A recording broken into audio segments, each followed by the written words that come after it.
Hey guys, I want to talk a little bit about the continuing message of this channel.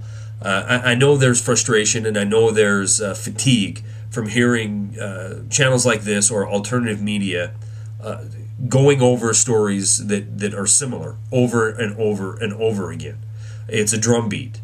But, the reason for this, the reason why I think it's important and the reason I keep doing it is because it is a very small drumbeat against the overwhelming symphony that is being broadcast to you daily by the mainstream media and your so-called representatives.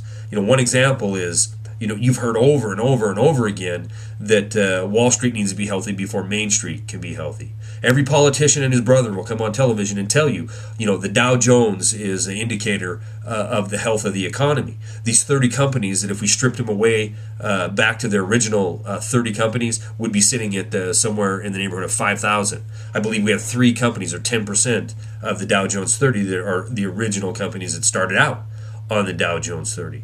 They tell you over and over again that their health is systemic to your health. Well, let's take a look at their health.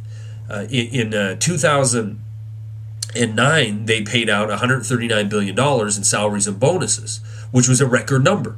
In 2009, the heart of this depression, the heart of the first salvos of this depression, Wall Street received record pay and bonuses. They were doing just fine.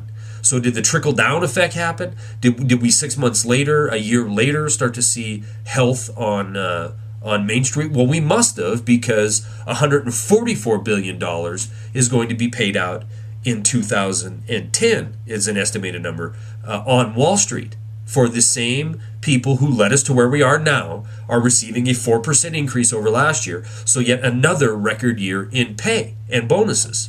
So is health returned to Main Street? Has the economy rebounded for you? Well, I'm going to answer the question for you because I can look it up and find out the truth. And the truth is, 1 out of 7 of you watching this video are in the poverty level. That's a new all-time high. 48 million Americans last year went on to that, so the poverty level. In 2008, when the Depression started, we had 39.8 million people considered to be in poverty. Now that number has risen to 43 million people. Record number of people on food stamps. We're having a record number of people having their homes foreclosed on.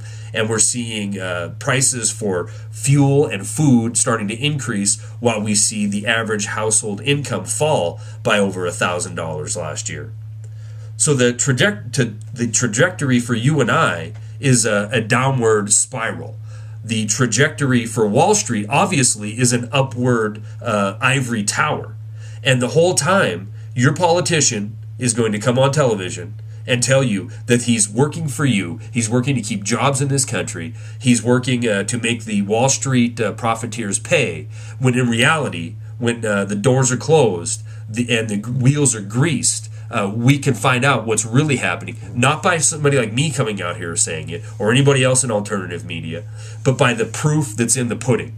Wall Street's thriving. You and I are slowly watching the disintegration of the middle class and the disintegration and upward integration of all the wealth to a very select few. Stories are attached. That's all I got.